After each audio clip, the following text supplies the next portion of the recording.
So I've been working on a few small things around my home lately. Not big projects or full makeovers, just simple pieces that add a little more character. And what I've realized is, it's often those smaller details that make everything look better and feel a little more special. Because once you start noticing those details, you start to see how much they really matter. So in this video, I want to show you a mix of pieces, some thrifted, some DIY, some just styled differently, and how they start to come together to make a space feel more finished. Now grab your coffee, get comfy, and let's dive in. So I recently spotted these little felt birds at Dollar Tree. They came in a few spring colors, and what caught my attention right away was that they actually had a bit of weight to them. And they immediately reminded me of those artisan birds from Pottery Barn, the ones that are carved from clay and sell for around $60. Now these were definitely smaller and a lot simpler to start with, but they had that same quiet sculptural feel to them, and that's what I usually notice. Not something that looks exactly the same, but that it gives you a similar look or feeling to build from.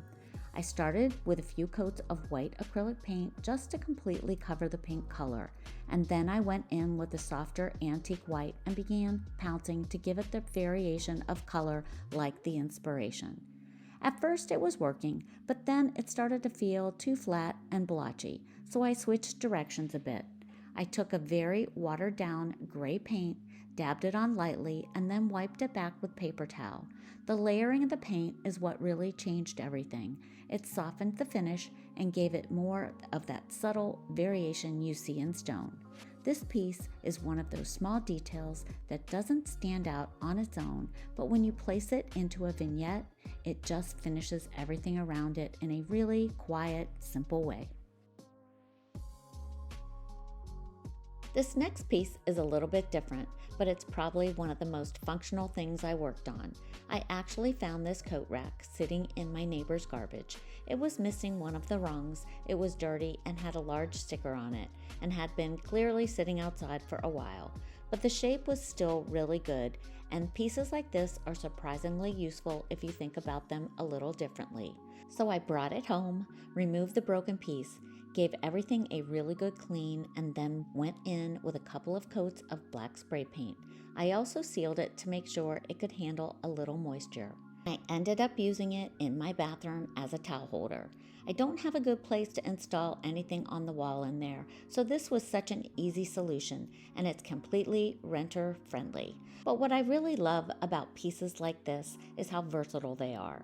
You could use it for scarves, for handbags, even in a kid's room for hats, or jewelry in a bedroom. You can move it around your home and use it in different ways depending on what you need. It's just a good reminder that sometimes the best pieces aren't the ones you go out and buy, they're the ones you almost pass by. So while I've been updating small areas to make a difference, I knew I needed to address my bedroom window treatment. The blinds that were here when I moved in have definitely seen better days. So when JoyDeco reached out to me to send me Roman shades, it couldn't have come at a better time, and I want to thank them for sponsoring today's video. So I ordered these custom Roman shades, and the whole process was really easy. They make them to your exact measurements, which makes such a difference. And when they arrived, I was honestly really impressed with the quality. And taking down the old blinds ended up being the hardest part of the whole project, because installing these was so simple. It's just 3 brackets, and once those are in, the shade snaps right into place with this spring mechanism. I actually have Roman shades in my guest room from Home Depot that were about 3 times the price, and those took me forever to install, and they're still a little crooked. These were so much easier. They're also room darkening, which I love for a bedroom. I'm not getting hit with light first thing in the morning anymore, and I've been sleeping so much better. And if you're interested, I'll have everything linked below, and you can use my code SANDY20 for a 22% discount. And one little tip, I do wish I had added about a ½ inch to my measurements for the length, just to give a little extra coverage. Otherwise, these have been a great addition to my bedroom. And then, to finish off this corner, I brought back my luggage rack. It's one of those pieces I've had for a while, but it works perfectly here.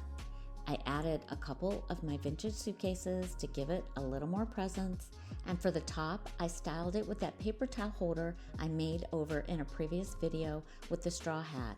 and that vintage frame with my mom and grandmother's brooches from my last thrifting video.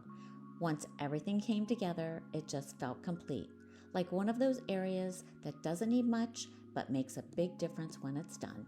This next DIY was inspired by a framed purse I spotted on Etsy. At the time, it was listed for around $700, and it has actually since sold. And when I saw it, it immediately made me think of this beaded sequins purse of my grandmother's that I've had tucked away. I love the idea of turning something like that into a piece of art, so I wanted to see if I could recreate it using what I already had. I thought about it for a few days, especially how I wanted to build the shadow box. I knew I didn't want to start completely from scratch. A couple of years ago, I had picked up this frame from Goodwill for $3.99, and it had been sitting in my stash. I had always loved the detail and the carvings. I knew eventually I'd find the right use for it, and I felt like this was the perfect project. The original inspiration had a hinged door, and I did consider going that route, but I really wanted to work with things I already had on hand. So I ended up using this shadow box style Christmas decor piece I had picked up from Aldi.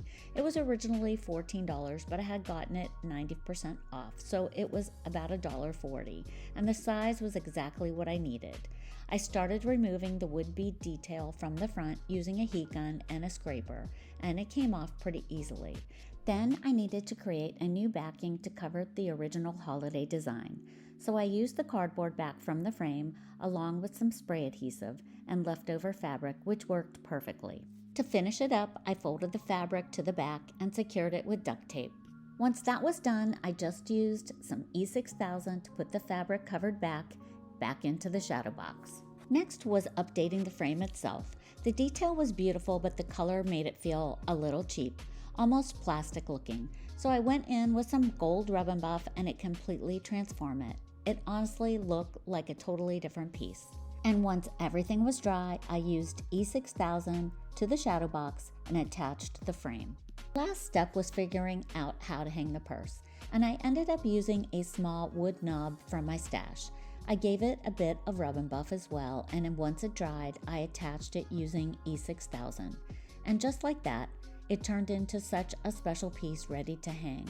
And this is one of those projects where it really doesn't have to be a purse. You could frame anything that means something to you. I've even framed a special 45 record before. It's really about taking something personal and turning it into something you can see and enjoy every day. And it also makes such a thoughtful gift. And sadly, the camera really doesn't do this one justice. The way the purse sparkles in person is stunning, and I'm so happy that I could take a sentimental piece and put it on display in such a beautiful way. This next piece is one of those $1.25 plastic mirrors from Dollar Tree. I'm not even sure it's for adults, and I really wasn't sure how it was going to turn out, but I had an idea. And I picked up the silver one because the mirror itself looked the best. But honestly, the color doesn't matter since it's going to be painted anyway. I had to give it a quick coat of chalk paint first because the rub and buff didn't want to adhere directly to the plastic on this one. And once it was dry, I used antique gold rub and buff to give it that antique finish. And I have to say, I was really surprised by this one. It ended up looking like one of those vintage mirrors you'd find tucked away at your grandmother's, just soft, a little worn, and really charming. It's one of those pieces that's small and unexpected, but adds a really nice layer when you're styling.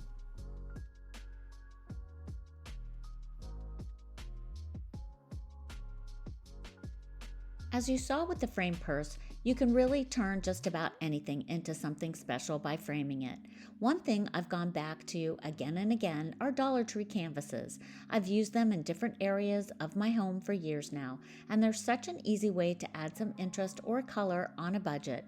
And if you get tired of it, it's no big deal. And it doesn't have to stop there. I've also used pages from a book and even some from Dollar Tree. Another trend is framing paper and even wallpaper. You could even frame wrapping paper from a gift or just one you love. or special gift bags, especially this time of year with Mother's Day coming up. There are some really pretty options out there, and they can look surprisingly high-end once they're framed. And I recently actually came across this photo album at Dollar Tree, and what caught my eye was the cover. It had this really beautiful blue and white pattern that's so popular right now. And it's just a piece of paper. So I popped it into a frame I already had, which was also from Dollar Tree, and just like that, it completed the grouping. Then I decided to try framing a couple of designer bags I had in my stash, just to see how they would look, and I ended up loving both options for completely different reasons. There's just something about taking these everyday or unexpected pieces and putting them on display. It's a great way to bring your personality to a space. And as a thank you for being here, I'm going to be giving away the framed Tiffany bag pieces in a couple of weeks. All the details will be in the description box and the pinned comment, and I'll be announcing the winner through my email newsletter, so make sure you're signed up if you'd like to enter. Thanks for watching, and we'll see you next Saturday.